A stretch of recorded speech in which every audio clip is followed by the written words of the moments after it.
नमस्कार, आदाब। मैं अनूप सोनी क्राइम पेट्रोल सतर्क के ब्लैक हेडलाइंस अध्याय के आज के एपिसोड में आप सबका स्वागत करता हूं। Corona virus. हाल फिलहाल में पूरी दुनिया भर में इस वायरस के कारण तकरीबन 3000 से भी ज्यादा लोगों की जान गई है। हमारे देश में भी लोग इस वायरस से बचने के लिए तरह तरह की सतर्कता बरत रहे हैं, लेकिन कोरोना से भी ज्यादा घातक एक वायरस है जिसके कारण हमारे देश में हर साल लाखों लोग अपनी जान गंवाते हैं। आज का एक केस उसी वायरस की चपेट में आई एक मासूम, एक निर्दोष जिंदगी का है।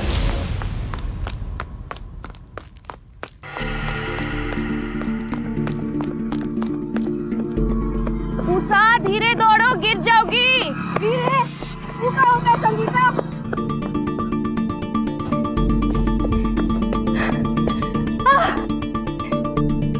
जीत गए। फिर जीत गए हम। ई लो तुम्हारा नाम। कहा संगीता, हारती तो तुम रोज हो, पर आज तो कोशिश भी नहीं की। क्या हुआ? तबीयत ठीक नहीं है क्या? किसी ने डांटा? बाबूजी ने कुछ बोला? अम्मा ने? बाबूजी ने बोला इस साल परीक्षा खत्म होती है हमारी शादी करा देंगे। कोनो लड़का भी देख लिया उन्होंने बिरादरी का। अरे तो बोलो अपने बाबूजी को कि तुमको शादी नहीं करनी है इतनी जल्दी। पहले पढ़ाई करोगी, फिर नौकरी करोगी, उसके बाद अगर कोई लड़का मिला तो देख लेंगे ना। रहने दे हमारी पूटी उषा। हमारे बाबा मिले थे थोड़े बाबा से उस दिन, बोल रहे थे तोरी शादी भी इस साल करा देंगे, वो भी जून से पहले पहले। कुछ भी बकवास कर रही है, ऐसा कुछ हो ही नहीं सकता। मत मान हमारी बात, जा पूछ ले अपने बाबूजी से। लड़का भी देख लिया उन्होंने। पर हमको शादी नहीं करनी है, हम तो चाहते हैं कि हम। हमारे चाहने न चाहने से कुछ नहीं होगा। तू चाहे कितना ही तेज क्यों ना दौड़ ले, समाज की दीवार नहीं लांघ सकती। हम इतनी आसानी से हार नहीं मानने वाले। तुम चलो, साइकिल हम चलाएंगे।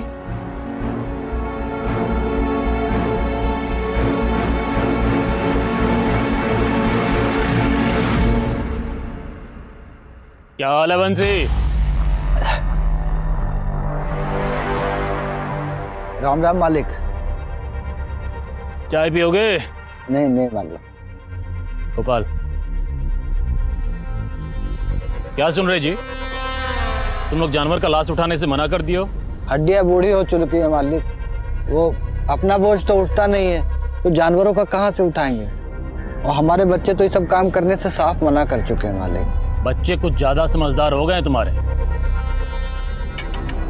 बोझा नहीं उठा सकते, झाड़ू तो उठाओगे, नालियां साफ करोगे ना?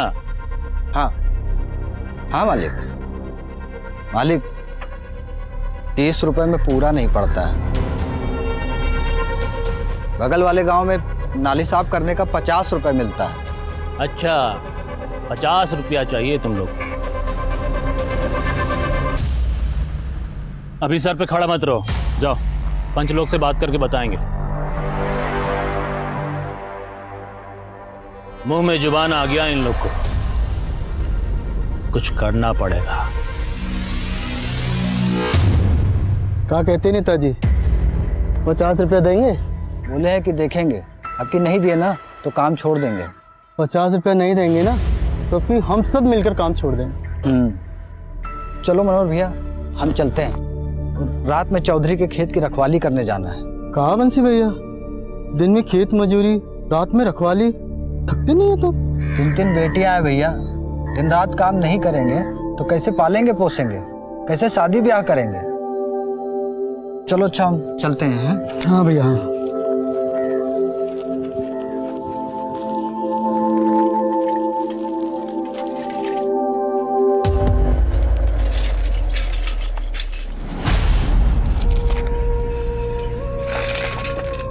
संगीता तुम घर जाओ।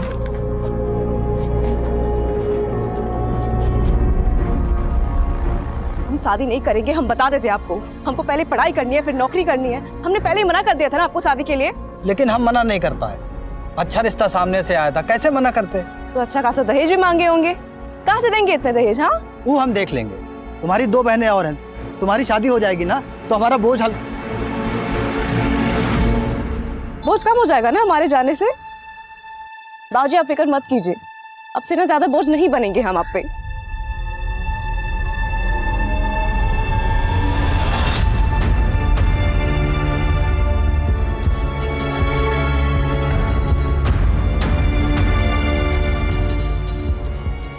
उषा दी हमरा चॉकलेट। और हमारा चॉकलेट लाए हैं, लो। अरे तुम लोग इतना बड़ी हो गई हो लेकिन फिर भी बचपना गया नहीं है। तो थोड़ा तुम भी बच्चा बन जाओ ना माँ। बंसी, ओ बंसी। बाबूजी, बाबूजी, क्या हुआ दादाजी? अरे एक गिलास पानी चाहिए था। बेकार में डरा दिए हमको तो लगा कहीं आप अगर पानी चाहिए था तो पानी पानी चलाना चाहिए ना। आपकी बेटी का नाम काहे चला रहे? मेरी मर्जी। वैसे कोई बताएगा एक गिलास पानी के लिए पूरी मंडली क्यों जमा हो गई यहाँ? अब कोई पानी भी देगा या नहीं? ला रहे हैं।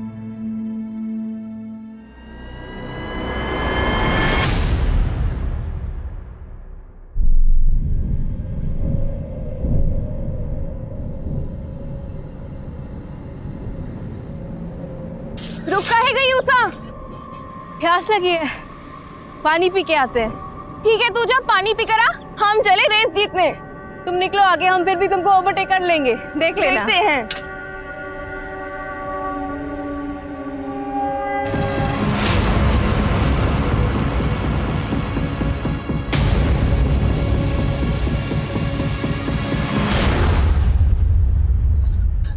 संगीता बेटा, हमको लगा कि उषा तुम्हारे साथ है। गलती हो गई चाचा, हमको लगा उषा को शायद कोई काम आ गया होगा, इसलिए वो रेस छोड़कर निकल गई। अच्छा। हमने तो सोचा ही नहीं कि वो ऐसे घर लौटेगी ही नहीं। अरे का हुआ बंसी, इतनी रात को कहाँ जा रहे हो? कुछ खो गया का? ओ भैया, हमारी उषा बिटिया ना कहीं। वो हमारी उषा बिटिया की पायल खो गई है, तो वही हम लोग ढूंढ रहे थे। अब इतनी रात में तो मिलेगी नहीं, सुबेरे ही ढूंढना पड़ेगा ना। चलो मीरा, चलो। आप झूठ काहे के लिए बोले? तो क्या कहते हैं? हमारी लड़की गायब हो गई है, मिल नहीं रही है। अरे कितनी बदनामी होती, लोग काका बातें बनाते, समझ रही हो तुम? लेकिन चाचा, आप उषा को ढूंढेंगे कैसे?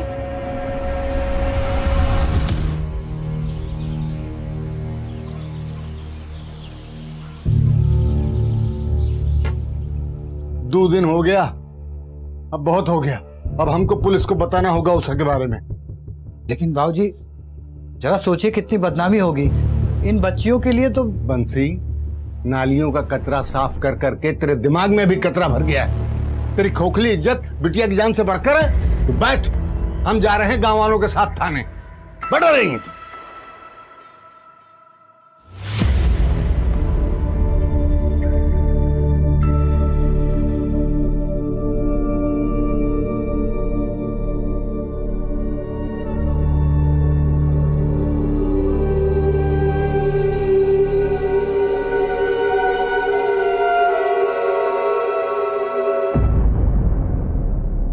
अरे हम खोज निकालेंगे आपकी बेटी उषा को।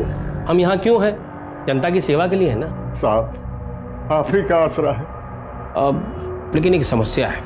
क्या साहब? पिछले महीने पड़ोस गांव से भगीरथ साहू जो हैं, वो आप ही की तरह रोते रोते आ गए हमारे पास कि अपनी बेटी लक्ष्मी को खोज निकालनी है, गुहार लगाते हुए। तो हम भी लग गए काम पे। पूरा गांव, शहर, जिला सब छान मारे, लेकिन लड़की नहीं मिली। और 4 दिन बाद लड़की अपने आप लौट आई, वो भी शादी करके दूसरे जात के लड़के के साथ। हमारी उषा ऐसी नहीं है साहब। अरे हम कब कहे कि उषा ऐसी है, लेकिन शिकायत दर्ज करने से पहले थोड़ा जांच पड़ताल कर लें। क्या है कि कॉलेज और मोहल्ले में किसी लड़के के साथ, अब उम्र भी तो फिसलने का है ना। फिर भी आपको अगर शिकायत कराना ही है तो हम तो यहाँ पे हैं ही, आ जाइएगा।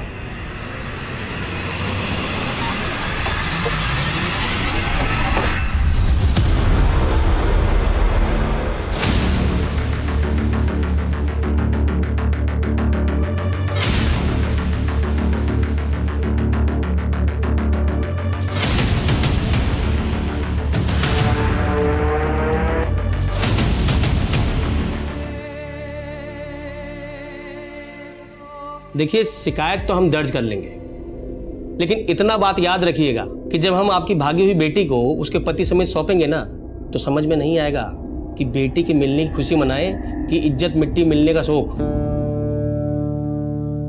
सोच लीजिए, आपस में विचार विमर्श कर लीजिए। अगर फिर भी लगता है कि रिपोर्ट लिखाना ही है तो आ जाइएगा यहां पर, हम यहीं हैं जनता की सेवा के लिए।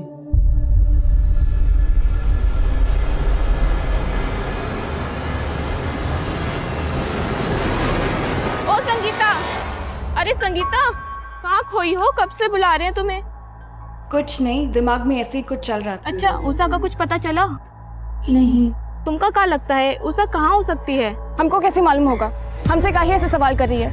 अरे हम तो बस पूछ रहे हैं। उषा इतनी अच्छी दोस्त है तुम्हारी, उस दिन तुम ही थी उसके साथ। हमको तो लगता है पुलिस ये सब सवाल करेगी। पुलिस? क्या कह रही है तू? हाँ, हम उसके साथ थे, इसका ये मतलब तो नहीं कि हमें सब पता होगा। तू भी ना कुछ जो बात करती है, हमें तुमसे बात ही नहीं करनी। हटो।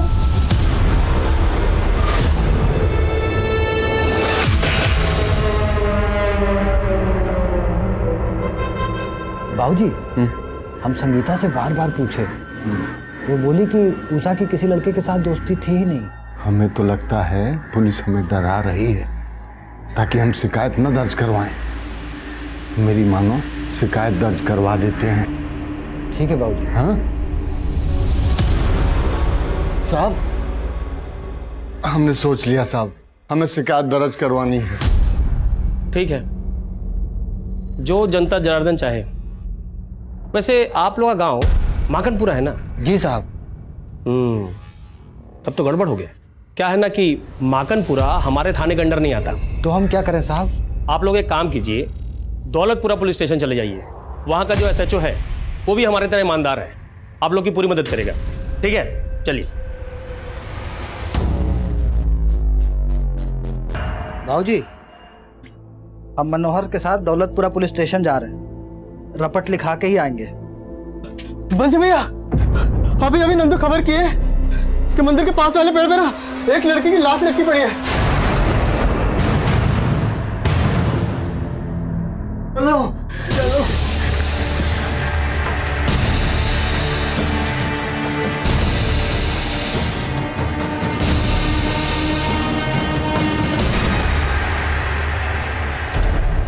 ओ चाचा, चलो दस्तखत करो इस पे और ले जाओ लाश को अंतिम संस्कार के लिए। केस खत्म हुआ। इतनी जल्दी कहाँ इंस्पेक्टर? आप तो जनता के सेवक हैं, पहले लाश का पोस्टमार्टम तो करवाइए। तू कौन है? एडवोकेट अभय। अच्छा, तो तू है अभय। तो अभय बाबू, ये आत्महत्या का केस है और आत्महत्या के केस में ना पोस्टमार्टम की जरूरत नहीं है। जरूरत है, पोस्टमार्टम तो होकर रहेगा। क्यों गाँव वालों? ठीक है, करवाते हैं पोस्टमार्टम, लेकिन उसके लिए थोड़ा समय लगेगा। क्या है कि एम्बुलेंस बुलाना पड़ेगा ना, और आप लोग को तो पता ही है कि अस्पताल कितना दूर है यहाँ से। पता है, इसलिए हमने पहले अस्पताल में फोन कर दिया था। एम्बुलेंस भी अभी आ ही रही है। उषा का बॉडी हम भी देखे हैं, उसका चेहरा पर और बॉडी पर चोट का निशान था। खुदकुशी नहीं की है। दिखाइए पोस्टमार्टम रिपोर्ट। ये पोस्टमार्टम रिपोर्ट कोई पब्लिक प्रॉपर्टी नहीं है जो देखेंगे आप। चलिए जाइए यहाँ से, नहीं वो हल करेंगे, यही भर्ती होना पड़ेगा आपको। तमीज से बात कीजिए इंस्पेक्टर। दिखाइए पोस्टमार्टम रिपोर्ट, कहाँ रखा है छुपा के? नहीं दिखाएंगे तो यहीं खड़े हैं। क्या जाते हैं यहाँ? दिखाते कैसे आप लोग जाते हैं यहाँ पे?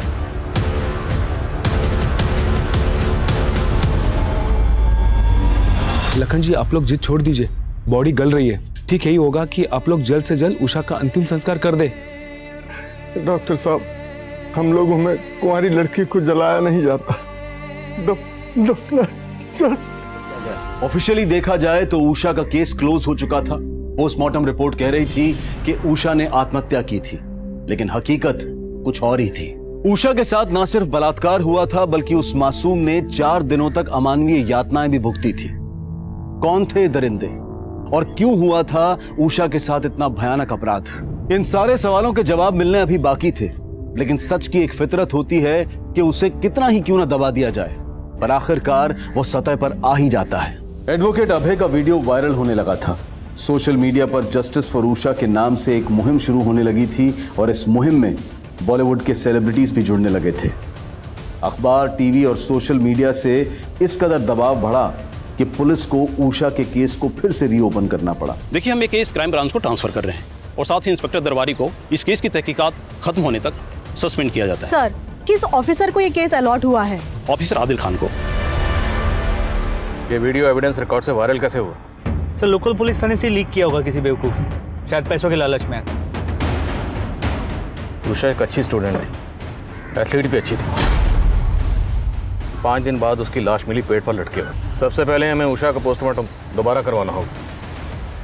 सर, कम से कम ये तो अच्छा हुआ कि उषा की बॉडी को जलाया नहीं गया, लेकिन बॉडी का पोस्टमार्टम करने के लिए उसे फिर से बाहर निकालना होगा। पर इसके लिए हमें परिवार की मंजूरी लेनी थी। बात करते हैं उसके घर वालों से। काफी मेडल जीते थे उषा ने। अब इन सब बातों का कोनो फायदा नहीं है साहब, हमें हमारे हाल पे छोड़ दीजिए। लाखन जी, मैं आपकी नाराजगी समझता हूँ। नाराजगी नहीं, गुस्सा है साहब, हम में गुस्सा है। उषा के जीते जी तो आप लोगों ने कुछ किया नहीं, अब उसके मरने के बाद उसकी कब्र खुदवा के काहे उसकी आत्मा को कष्ट पहुंचाना चाहते हैं? जब तक हम पोस्टमार्टम नहीं करवाएंगे हमें उषा की मौत की असली वजह पता नहीं चलेगी, और जब तक वजह पता नहीं चलेगी हम इस केस में आगे कैसे बढ़ेंगे? चाचा जी, उषा को इंसाफ दिलवाने के लिए हमें कोशिश तो करनी होगी। ठीक है साहब, हम तैयार हैं। लखन जी, मैं वादा करता हूं इस बार उषा को इंसाफ जरूर मिलेगा।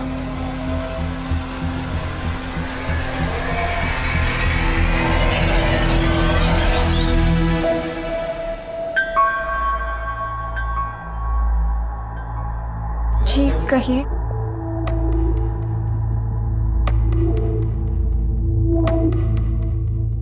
जिस दिन उषा गायब हुई थी तुम उसके साथ थे, क्या होता उस दिन? डरो नहीं, बोलो। उस दिन उषा और हम रेस लगा रहे थे। उषा पानी पीने के लिए रुक गई और हम आगे चले गए। बहुत देर तक जब वो नहीं आई तो हम वापस चले गए। वो वहाँ नहीं थी।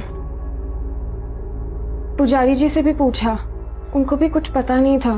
हमको लगा कि वो घर वापस चली गई होगी, तो हम घर चले आए। तुम्हें किसी पे कोई शक है? उसका कॉलेज में किसी के साथ कोई झगड़ा हुआ हो या कोई एक तरफा प्रेमी? जी नहीं। अच्छा, हमें उषा की माँ ने बताया कि तुम उषा की सबसे पक्की सहेली थी, सच है? तो अगर तुम्हें कुछ भी याद आए या कुछ भी ऐसा है कि तुम हमें बताना चाहो तो हमें जरूर बताना।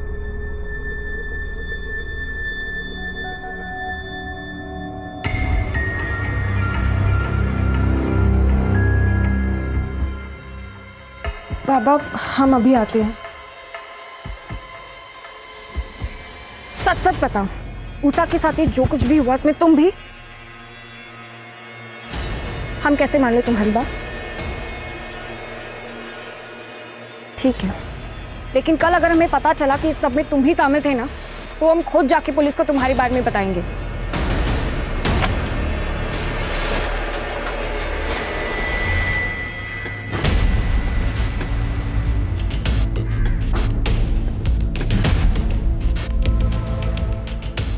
मौत गले की हड्डी टूटने से हुई थी। तो क्या उषा ने खुदकुशी की थी? जी नहीं, मुझे तो इस बात की हैरानी है कि पहले वाली पोस्टमार्टम रिपोर्ट में इस बात का जिक्र क्यों नहीं हुआ।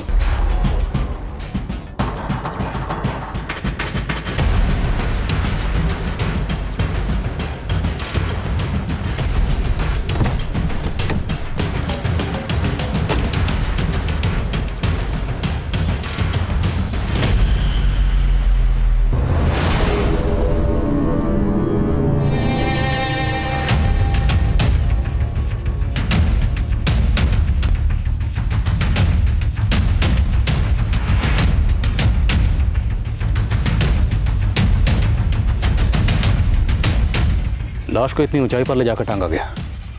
एक दो लोगों का काम नहीं है, पक्का 2 से ज्यादा लोग हैं, और हो सकता है पूरी प्लानिंग पहले से की गई हो। सर, इस केस को बुरी तरह लिपा पोता गया है। अनुज, अगर लिपा पोता गया है तो हम उसे साफ करेंगे, और क्लू नहीं है तो क्लू ढूंढेंगे, लेकिन हमारे डिपार्टमेंट पे जो धब्बा लगा है उसे मिटाना है हमें। सर, इस मंदिर का पुजारी उषा की बॉडी मिलने के बाद से गायब है। और ये तो मुझे अब बता रहे? आई एम सॉरी सर, लेकिन उस पुजारी के पीछे हमने खबरियों को लगा दिया है। ढूंढो उस पुजारी को, हो सकता है उसने उन लोगों को देखा हो। ये पुजारी मुझे जल्द से जल्द हिरासत में चाहिए। जी सर।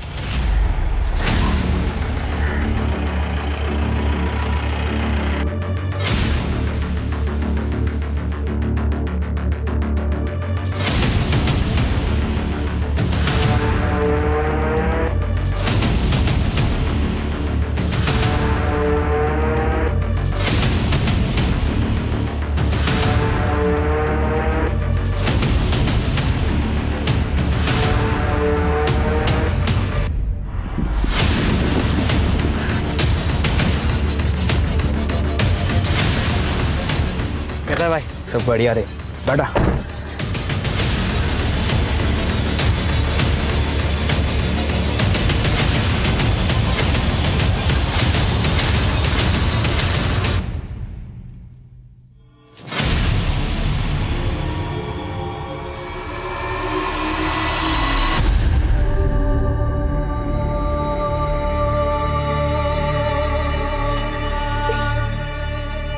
दादाजी काहे इस प्याज के पीछे पड़े हो? अरे हम कहाँ पीछे पड़े हैं, ये प्याज हमारे पीछे पड़ा है। रुला दिया कम वक्त ने। क्या बनाना है आपको, हमको बताइए, हम बता सकते हैं। छोड़ो छोड़ो ये सब। अरे हमें अपने लिए नहीं, तुम्हारी माँ को अचानक नानी के पास जाना पड़ा और यहाँ बच्चियाँ भूखी हैं। अरे तो बुला लिए होते ना हमको, हम तो वैसे भी संगीता के घर पे टीवी देख रहे थे। अरे आप बैठिए, पूजा कीजिए, ये पेट पूजा का जिम्मा ना हम पे छोड़ दीजिए, ठीक है? जाओ।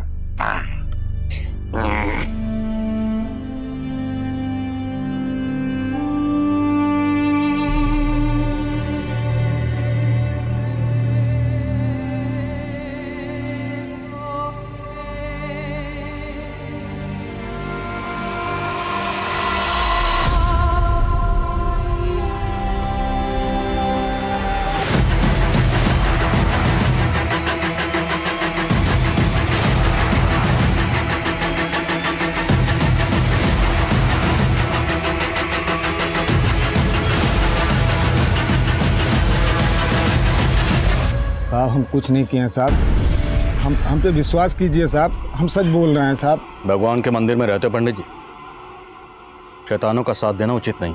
हम सच बोल रहे हैं साहब, हम कुछ नहीं जानते हैं साहब। तो चुप क्यों गए थे, भाग क्यों गए थे?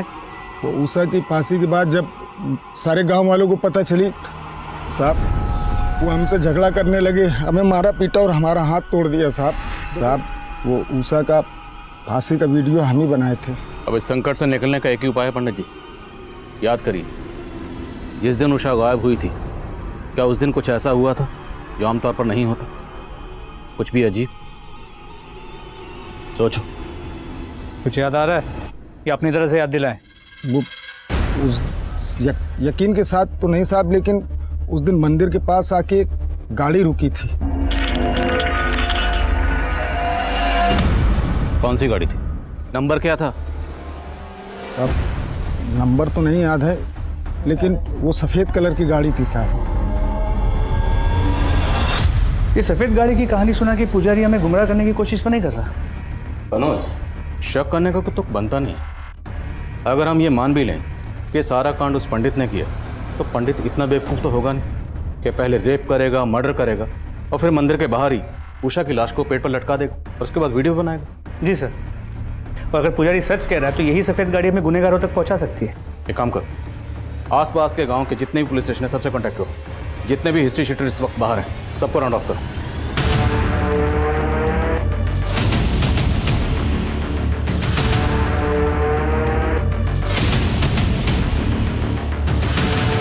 सर संगीता के पीछे जो खबरी लगाए थे उन्होंने इन्फॉर्मेशन दी है। संगीता फोन पे किसी को धमकी दे रही थी और उषा के मर्डर के बारे में बात कर रही थी। संगीता से दोबारा मिलना पड़ेगा, उषा ने शायद किसी अपने से ही धोखा खाया।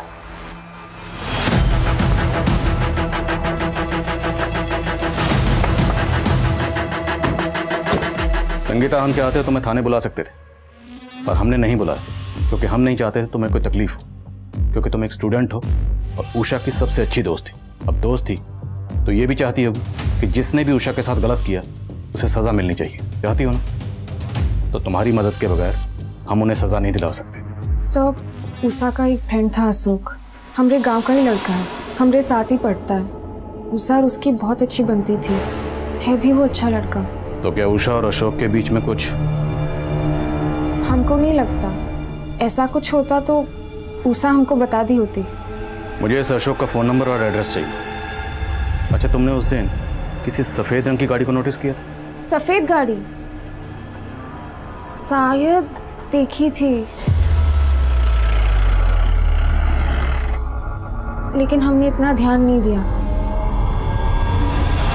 साहब उषा सिर्फ हमारी दोस्त थी, इसके अलावा हम दोनों के बीच ऐसा कुछ नहीं था। हमारा ध्यान तो सिर्फ पढ़ाई में ही रहता था। फिर संगीता को ऐसा क्यों लगता है कि उषा के साथ जो कुछ भी हुआ वो सब तूने किया है? क्या संगीता ने आपको ऐसा कहा? वो तो हमें बहुत अच्छे से जानती है, वो ऐसा कह ही नहीं सकती साहब। ठीक है जा, लेकिन जरूरत पड़ी तो दोबारा बुलाएंगे। हाँ साहब।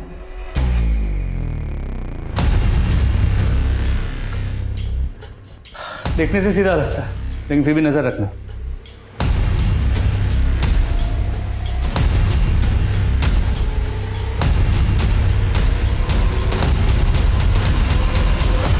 साहब धोल विहार गांव में देखिए, वहाँ का इलाका काफ़ी सुनसान है। वहाँ सफ़ेद रंग की कार रात को कई बार देखी गई है साहब। हमने ही नहीं, हमारे अलावा काफ़ी लोगों ने देखी है। धोल विहार?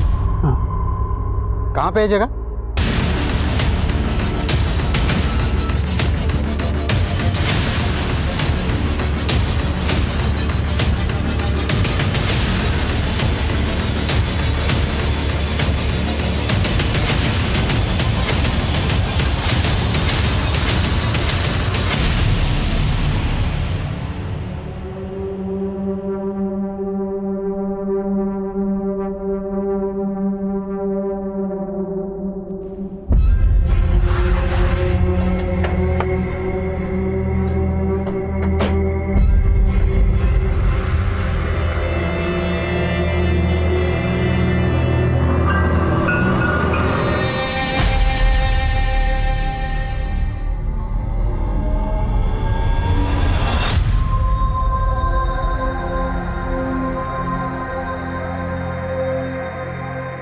आओ बेटा, आओ आओ दिखाएं। उषा, तुम कहती थी ना कि चप्पल पहन के दौड़ना बहुत मुश्किल होता है। देखो हम तुम्हारे लिए क्या लेके आए। ये कहाँ से मिला आपको बाबूजी? अरे छोड़ ना, तू पहन। इसको पहन के ऐसा रहेगा जैसे कि हम उड़ने वाले हैं। इसीलिए तो तुम्हारा नाम उषा रखे हैं, पीटी उषा के नाम पे। जब तुम मैदान में दौड़ोगी ना तो सब लोग चिल्लाएंगे, उषा उषा उषा उषा उषा उषा उषा। ये हमारी उषा का ही जूता है। सर, एक लोकल पॉलिटिशियन है, त्रिलोक राजपूत। ये बंसी और उसके बिरादरी के लोगों से चिढ़ा हुआ था क्योंकि ये लोग दिहाड़ी बढ़ाने की मांग कर रहे थे। बुलाओ इसे थाने। सर। तुम यहाँ क्या कर रहे हो? तुम्हारा सस्पेंशन तो अभी खत्म नहीं हुआ। खान साहब, हम गलत नहीं हैं। हम माकनपुर के हवा पानी मिजाज से अच्छी तरह वाकिफ हैं। ये गांव वालों को तो ऐसे ही चलता रहता है। अब आप सोच लीजिए कि अगर केस सॉल्व नहीं कर पाए ना तो बहुत जगह सही होगा। तुम मेरी फिक्र छोड़ो, अपनी फिक्र करो। एक बार सबूत मिल गया ना तो सबकी हवा पानी टाइट कर दूंगा। सदियों पुराना बात कर रहे हैं आप इंस्पेक्टर। वो मामला कब का हवा हो चुका है। हम खुद पंचों से मिलके बंसी और उसके साथियों का मजदूरी कब का बढ़वा दिए हैं। फिर भी बात चुभी तो होगी आपको। कल तक जो लोग आपके सामने नजरें झुकाकर चलते थे अब सीना तान कर चल रहे हैं। बुरा तो लगता होगा।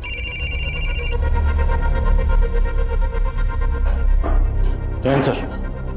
खान, तुमने जिसे उठाया है वो रूलिंग पार्टी का मेंबर है। आई नो तुमने कुछ सोच समझ कर ये कदम उठाया होगा, लेकिन मुझे ऑलरेडी 2 फोन्स आ चुके हैं ऊपर से। देखो, अगर तुम्हारे पास कोई ठोस सबूत है तो छोड़ो मत उसे, वरना फिलहाल के लिए उसे जाने दो और उस पर नजर बनाए रखो। सही वक्त पर उसे धर लेना। ठीक है सर, अब से जो भी गिरफ्तारी होगी सबूतों के साथ ही होगी। जय हिंद। जय। चलिए नेताजी।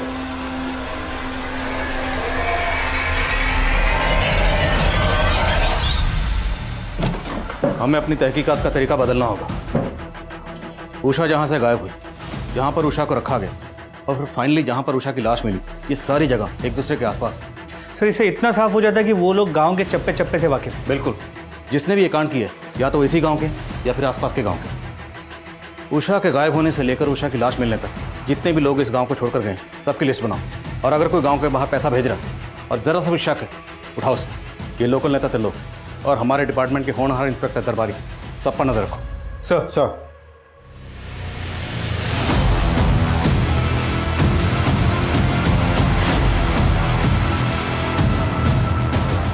सर, ये उन 15 लोगों की लिस्ट है जो लोग गांव से बाहर गए।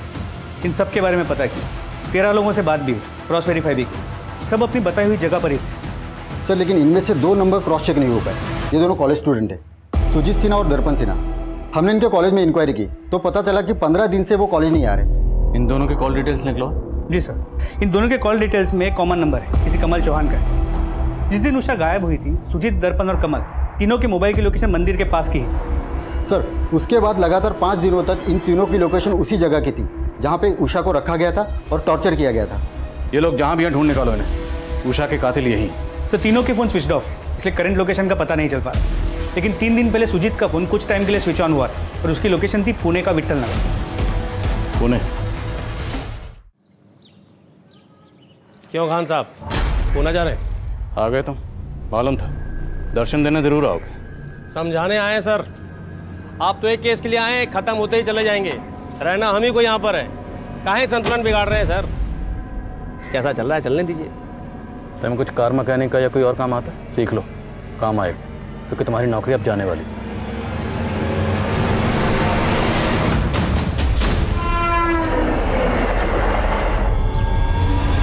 सर, सुजीत की लोकेशन इसी एरिया की है, विट्ठल नगर। आसपास के लोगों ने बताया कि उन्होंने सुजीत और उसके दोस्तों को यहाँ देखा तो है, मगर वो कहाँ रहते हैं, किस घर में रहते हैं, किसी को नहीं पता। सर, काफ़ी बड़ा एरिया है, करीब 50 बिल्डिंग्स हैं और हर बिल्डिंग में 60 से 70 फ्लैट्स। चूहे को उसके बिल से बाहर निकालने के लिए रोटी का टुकड़ा डालना पड़ता है।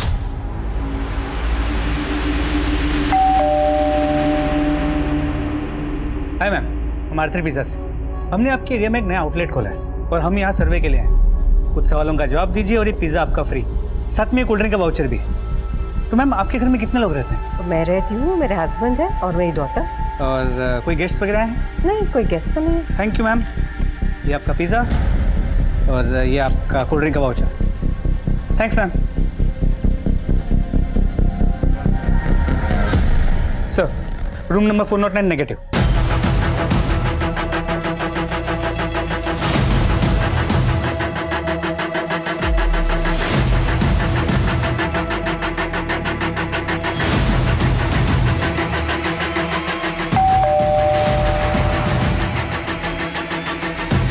जी कहिए।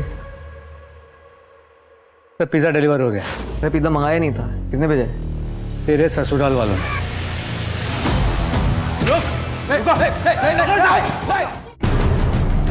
उषा को इतनी बेरहमी से टॉर्चर क्यों किया? क्या दुश्मनी थी तुम तीनों की उषा से? 3 नहीं सर, 4 लोग थे। चौथा कौन? अशोक।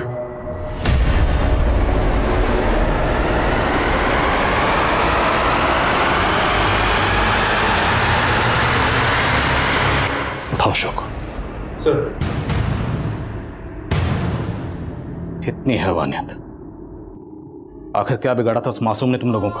उषा को पहली बार तब देखा था जब कॉलेज की दौड़ में हिस्सा ले रही थी।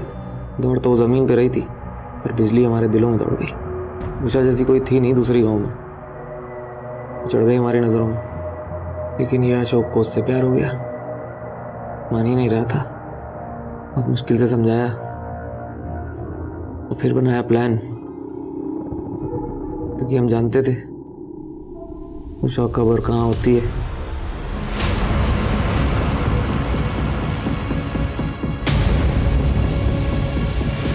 सर, मजा किया उसके साथ। मजा करना तो अलग बात है, लेकिन वो थी तो दूसरे जात की। उसको उसकी औकात भी दिखानी थी। पढ़े लिखे, हवा में दौड़े, उनकी औकात सिर्फ गटर में जाने की बनी है, इसलिए मार दिया उसे।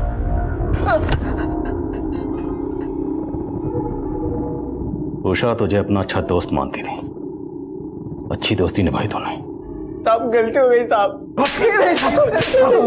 जिंदगी भर जेल में सड़ोगे, वादा है मेरा। अगर हमें एक समाज, एक देश के रूप में वाकई विकसित होना है, तो यह बेहद जरूरी है कि समाज के हर तबके को बराबर के मौके मिले, बराबर की सहूलतें मिले, तभी पूरे देश का विकास मुमकिन है। फिलहाल सभी अपराधी न्यायिक हिरासत में हैं। उन पर आईपीसी की धारा 363 के तहत अपहरण के लिए, धारा 376 के तहत गैंगरेप के लिए, धारा 302 के तहत हत्या के लिए और SC/ST एट्रोसिटीज एक्ट के तहत मुकदमा चल रहा है। अब मैं अनूप सोनी आपसे विदा लेता हूं। फिर मुलाकात होगी क्राइम पेट्रोल सतर्क के ब्लैक हेडलाइंस अध्याय में एक और नए केस के साथ। और याद रखें, क्राइम और आपके बीच में सिर्फ इतना फर्क है कि आप कितने सतर्क हैं।